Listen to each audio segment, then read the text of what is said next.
that, I drink on down with a nice Foco tamarind drink.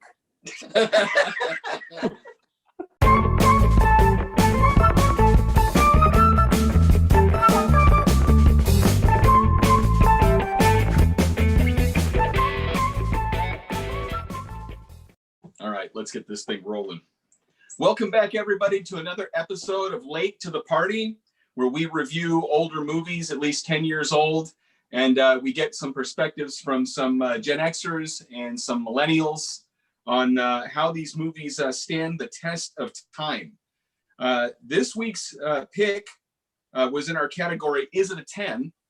And is the movie that's based off of the Avatar series. And this one, which debuted in 2009, was directed by James Cameron and stars Zoe Saldana as Neytiri, Sam Worthington as Jake Sully, Sigourney Weaver as Grace, and Stephen Lang as Colonel Miles Quaritch.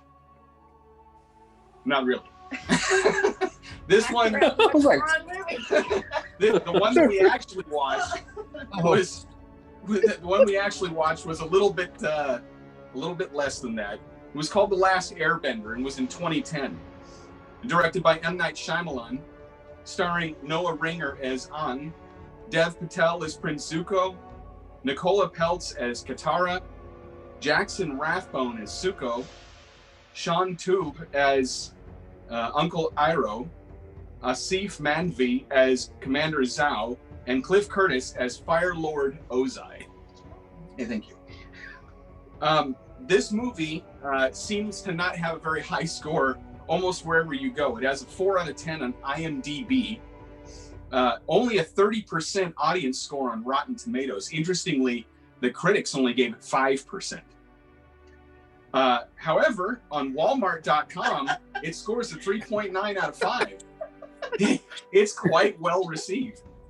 So, I have to confess that I personally had a very high lack of familiarity with the Avatar cartoon series.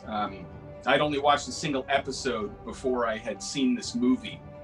So I really went into it without much background knowledge on what was taking place.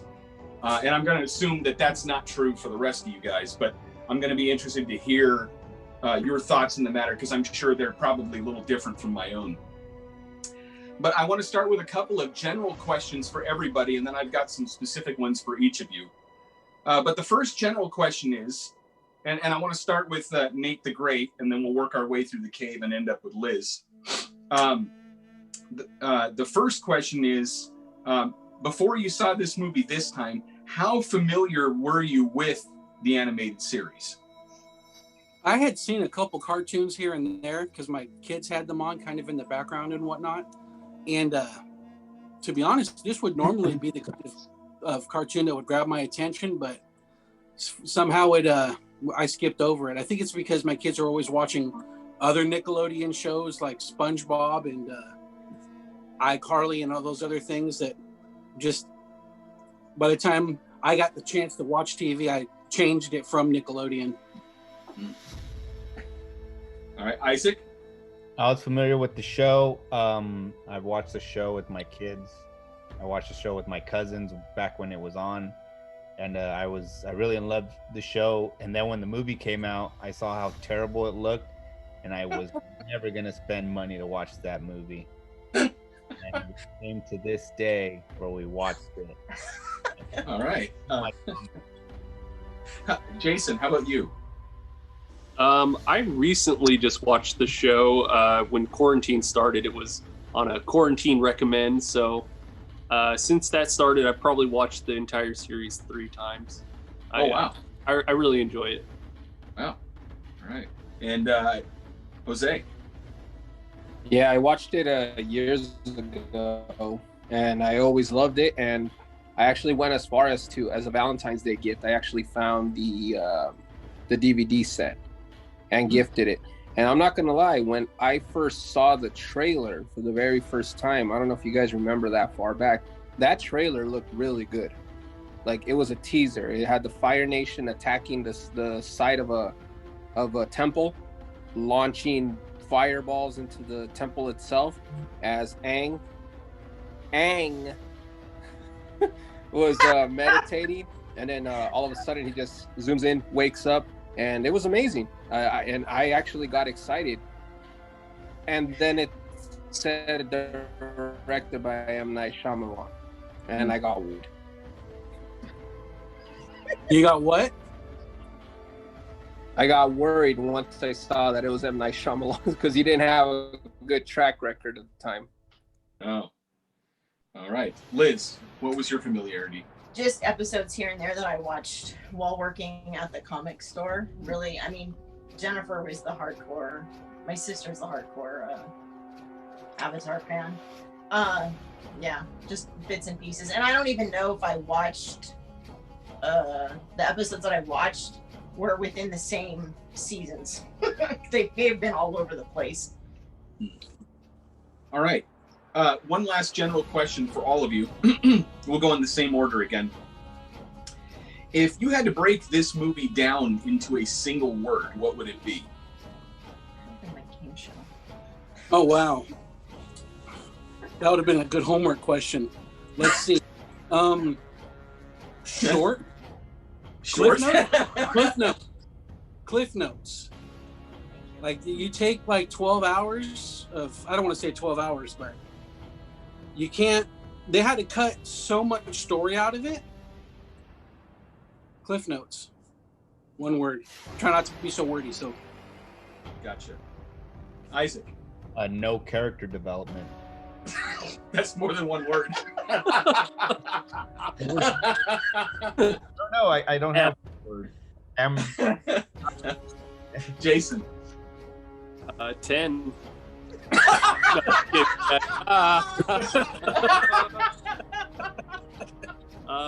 Bad. Bad is my word. Yeah. Jose. Disrespectful. Disrespectful. Oh, okay. Right. Liz. I'm probably gonna get hung for this, but enjoyable actually. Fascinating. All right. And that's when Liz got kicked out. Let's start with you, Nate. Your question is, in this movie, and I'm sure you noticed that there's a great deal of fight choreography that takes place, and a lot of bending choreography that they work on. And since you are our official kung fu aficionado, how would you compare that kind of work in this film in comparison to other like martial arts films and to the animated series? What do you think? The martial arts were pretty good. The bending looked good. The katas looked pretty solid to me. I was pretty like, you guys all know, but our fans don't know that I watched it and I liked it well enough to binge the cartoon series. You know, since I've been locked in my garage, I'm almost done with the last book now, and I mean I liked the movie well enough to go dig in deeper with the character development that's offered by the shows, and I think if I had seen it in reverse, or since I didn't see it in reverse, or since I did see it in reverse, however you guys get it, it's better because it's kind of like, okay, I liked it well enough to go into this, and now this is giving me a lot more backstory, and I can see why somebody who didn't do it the way I did it would be upset with it. There's just so much missing. It would be like trying to make a Lord of the Rings movie be an hour and 40 minutes long. Like, what do you sacrifice when you do that? Yeah. Isaac, what are your thoughts on the casting choices and the performance for the three main heroes in comparison to the animated series? Typical Hollywood move. They always want to put the Caucasians, and I think M. Night Shyamalan put the Indian himself, and they just took away from the natives of the actual cartoon. That's what took me off when I first saw the trailer. I was like, what the hell? What's going on with this? And then the way they pronounced the names, it was terrible. Yeah, well, I naturally I didn't understand those things until we actually went back and watched the first 4 episodes of the cartoon just to get a feel for it, and I realized like, okay, I can see that there's definitely some differences going on there. Jason, given that this movie is a collapsed telescope of the entire first season of the animated series, what scenes that are missing would have improved the movie for you? Oh, wow. That's kind of a hard one. I think I would have enjoyed maybe like kind of right off the bat in the first episode of the cartoon series, you see Katara and Sokka, and they're fishing, and they're rolling through on their boat, and they're trying to catch fish, and you see her like bend a fish out of the water in a bubble while Sokka's kind of failing to like stab him. And it was like a lot more like you could see like the brother and sisterly love, and it was a lot more playful. And I feel like that would have shown you kind of who the characters are a little bit more. More stuff like that, more Aang flying around being a young kid, and less like the whole movie just felt so joyless. So I felt like the cartoon had a lot more moments of like little smiles, and yeah, that would have, I think, improved it. Yeah, I agree with that. I think definitely Shyamalan's take on it was a little bit more dark than the series, just to say the least. One of the reviews that I read afterward was talking something about how he found the way to suck all the joy out of the series. And I was like, okay, I can see that. It was like no development. Yeah, well, okay, Jose. Yes. So since the animated series is partially anime in style, and obviously it has strong East Asian cultural influences, what are your thoughts on the movie's casting choices being away from Asian, and especially I noticed like with the Firebenders being more obviously of like a Middle Eastern descent? What are your thoughts on that? You know, I think what they were going for was inclusion, because no, I mean it, because when you look at the Earthbenders, they were mainly all Asian. And then the Firebenders were, like you said, a Middle Eastern descent. I thought that was a good concept. I just don't know what it was about the casting that it just didn't execute right. You know, like some people criticize the casting, but I can kind of understand, because it's supposed to be this large world, so it would make sense if each territory was, you know, its own nation. You know, I don't know what maybe. Yeah, man, I don't know. I love that idea. I love the concept of trying to include the whole world into it, and each continent having its own abilities. So I wasn't too disappointed with that. It was just I think it was just the actors themselves. But I don't know if I would have done anything different with the overall concept of trying to get different people from different races, you know, into different nations, which was pretty cool. Well, I liked it. I mean, it's in the name, you know, it's the Fire Nation, the Earth Nation, the Wind, you know, the Water Benders and all that. So. All right, Liz. When we talk about films that are being made from original sources, things like Harry Potter and the Sorcerer's Stone, or Captain America: The First Avenger, or The Hunt for October, and the kind of choices that were made to condense the material into feature films, where do you think this one missed the mark? I think Nate touched on it a little bit with the, you know, the story was told. It took 10 hours to tell this story. And it started as a visual medium to tell this story. So we already know it takes 10 hours to do it. Who the hell thought that they could take something and cram it down to a 2-hour movie? it doesn't make any sense, because you know you're losing 8 hours of fantastic world building material. I quantify this movie as the CSI montage.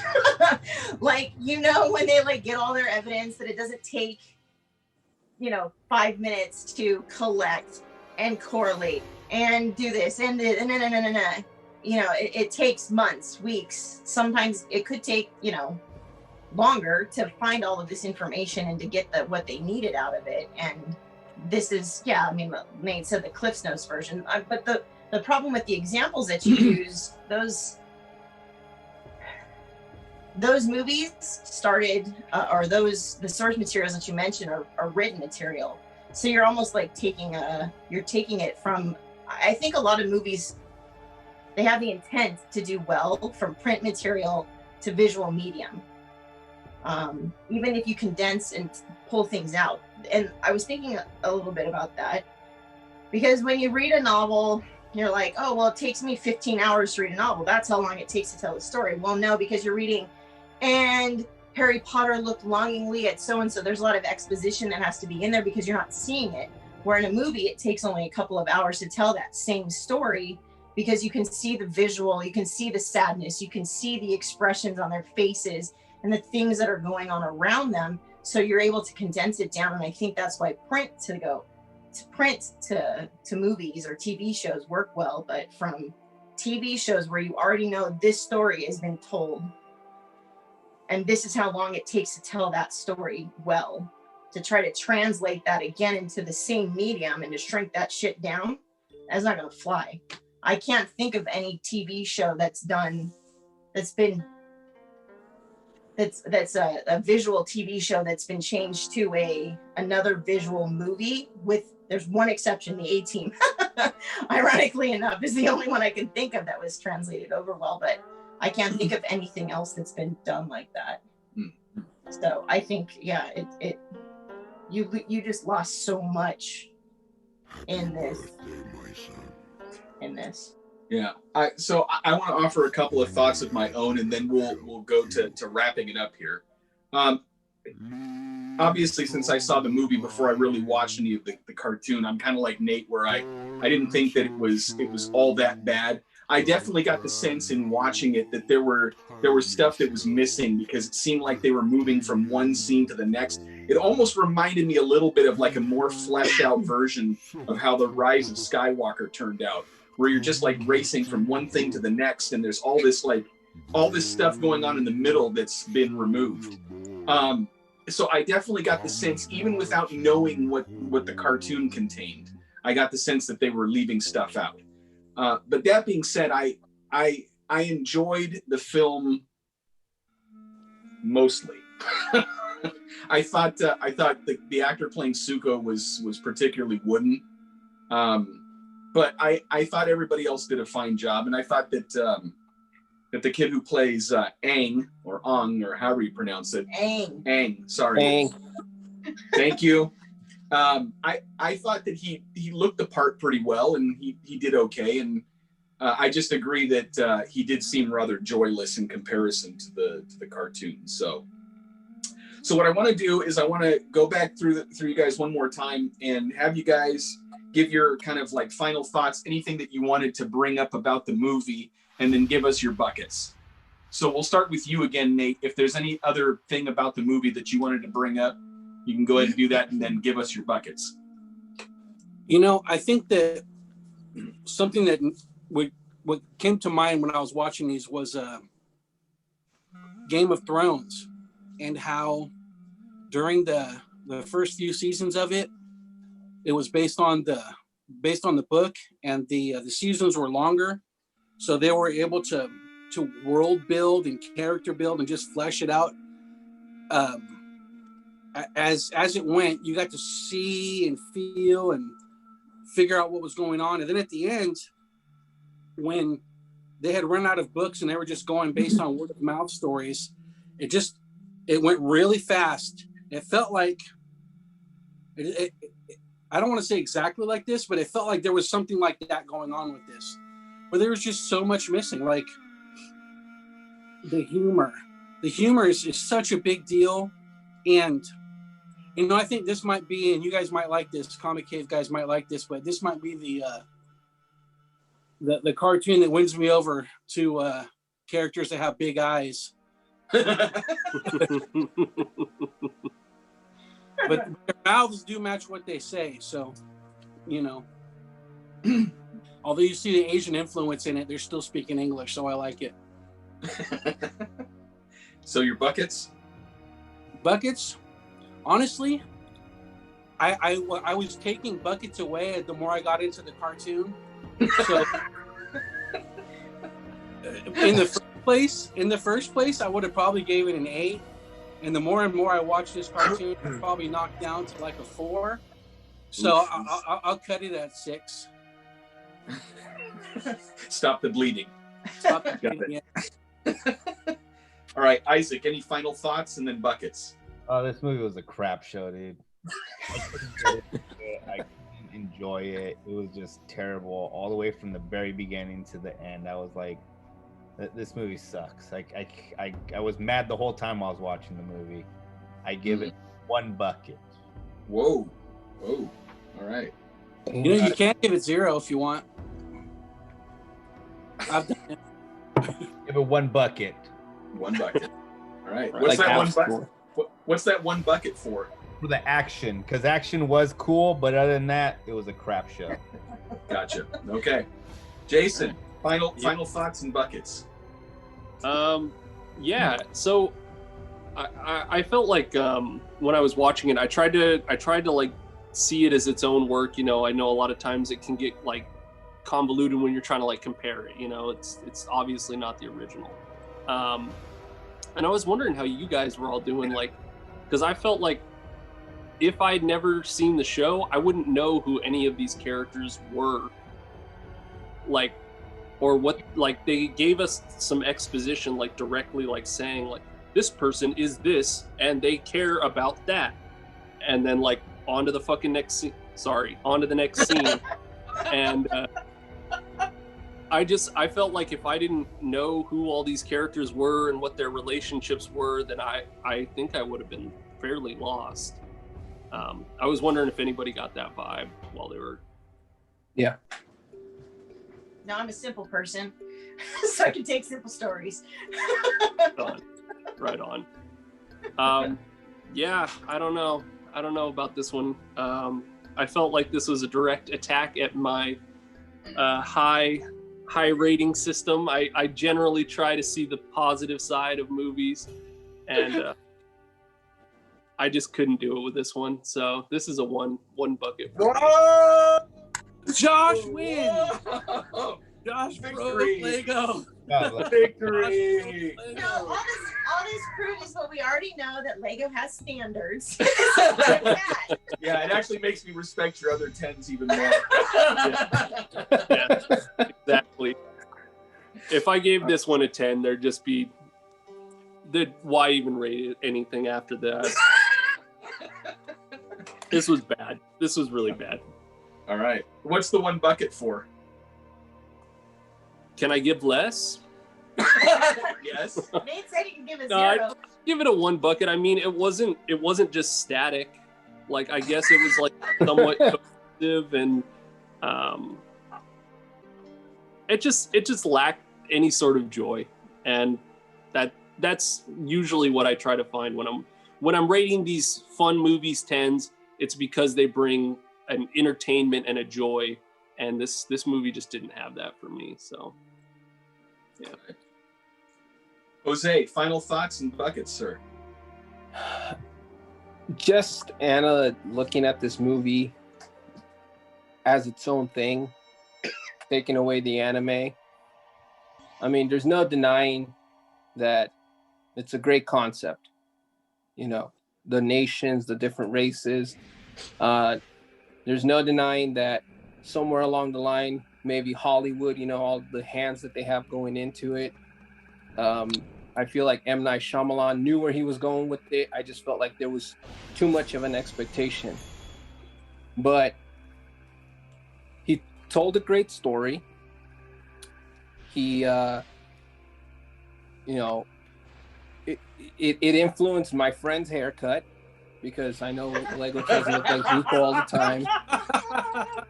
It's introduced more people that I know that have watched the movie and have gone back to watch the series. It's like Nate said, it had some great martial arts. It definitely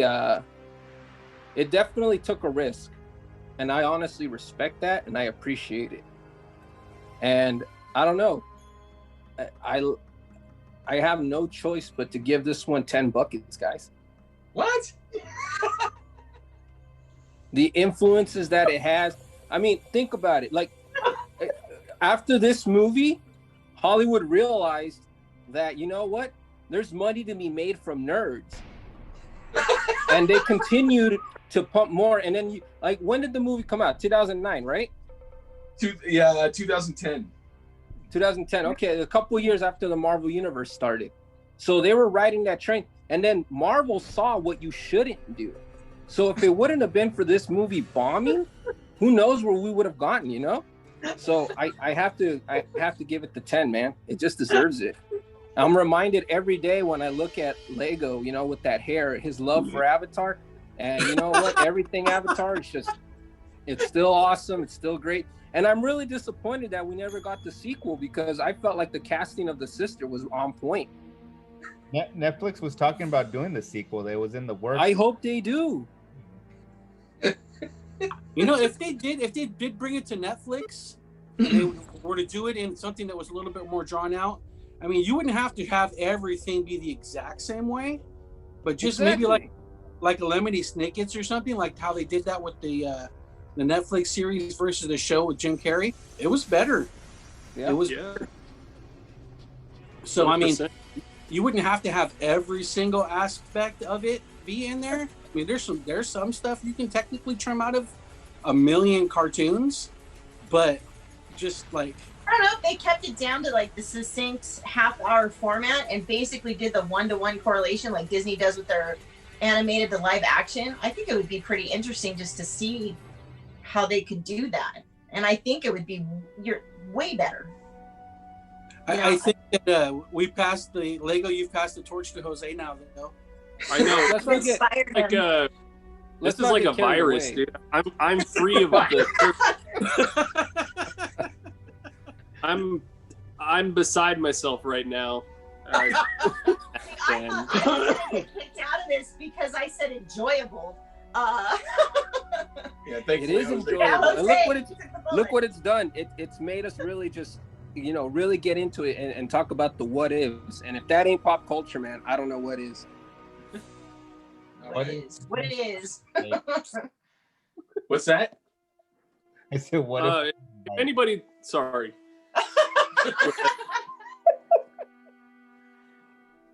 Go ahead, Jose. All right, Jason. If anybody'd like to submit an application to join the Comic Cave, there's an entry will be available shortly. We're looking for a Latino boy. With that Latino. Sorry. All right, Liz. Final thoughts and buckets. Well, That's what was missing from this movie. That's what was missing. What was? A good Wi-Fi connection. Wow. Say that again, please, Jose. I don't know what I said. What did I said miss? that's what was missing. And he said,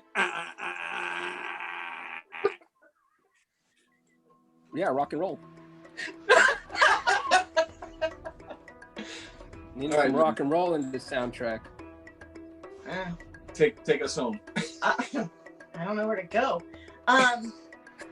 Well, because I wasn't exposed to it, like Nate said, like on the surface, I thought it was a pseudo-complete story. You see this a lot of times in movies where they try to condense things down into like I said, the montage stuff. That whole like, oh well, we started a revolution and the people want to do it, and it's like, okay, now you know that's happening, so now they can focus on. I think M. Night went through and just picked out his favorite episodes and put that into the TV and put this into his movie. Honestly, because there's the Earthbender scene. That's actually one of the episodes I watched, and when we were sitting there, I was like, "Huh, I think I've seen this this episode," because you could see that he was trying to take pieces out that he found enjoyable that would also help progress the story, I guess, a little. I don't know. But not having it, we actually paid for it in the theater. We actually went and saw it in the movie theater when it first came out. Again, because it was just one of those things where it looked like a fun movie. It was either that or Twilight. One of the Twilight movies came out that same weekend, and he was not going to go down for that. So, I think on the it was an enjoyable movie. It's just it wasn't executed well. And as for buckets, because I didn't have the influence, I still would give it a 7, just on the surface. You know, it had action. It had great set designs. It had, to me, it had a cohesive story. But we already established I can have a simple mind on things. And it seemed to flow well. The acting, I wasn't so impressed with any of the actors per se, but I still let me amend. 6 buckets. 6 buckets. All right. I'm a fan of M. Night Shyamalan in general with regard to the movies that he puts out. This one obviously is not in the vein of his normal kind of stuff. And I recognize that the movie falls short of the original material, and like I mentioned before, you can pick up on the fact that there's stuff that's missing even if you watch it just raw. But I appreciate his ambition. He tried to take something that was big and beloved, and he tried to do something with it, and it just didn't come out in the wash. That being said, I did like that Uncle Iroh is the doctor from Iron Man 1, the one that he gets like stuck in the cave with and has to help him construct the armor. Every time I saw him, I was like, oh, I miss that guy. He was so nice. But anyway, he doesn't compare to Mako, though. What's that? He doesn't compare to Mako, though. That's true, but Mako is old as dirt, dude. You couldn't have put him in that role. Mako was dead by the time the movie came out. See, old as dirt. Sad feelings. So anyway, all that to say that I would have given this movie just 5 buckets, but I'm going to go ahead and make it 6 buckets because I appreciate the fact that he at least tried to take it on. So, and with that, we've got all our buckets packed in, and I'm going to go ahead and turn over the baton to Jose. Jose, what have you got for us for next week? Got the baton, thank you. Well, in staying true to the spirit of Late to the Party, I wanted to give 3 options for movies that I haven't seen and that I've been wanting to see, and that you guys are gonna go, you haven't seen that, so let's take it back. The options are Napoleon Dynamite, Revenge of the Nerds, and Spaceballs. Sorry, couldn't read my own writing. Well, 3 movies that I'm always told should have already watched and I haven't. So, in the spirit of Late to the Party, help me out here, guys. Napoleon, gosh. Napoleon Dynamite for you? Yeah. Spaceballs. Yeah, I'm a big Mel Brooks fan. Spaceballs is going to win that one hands down. I like the Napoleon. I'm with you, Nate. Yeah, Napoleon Dynamite. Yeah! That's it. All right. Napoleon Dynamite is available on Hulu, so you don't have to pay for this one. Awesome. Give me some of your top. All right, save it for next week, man, till I understand these references.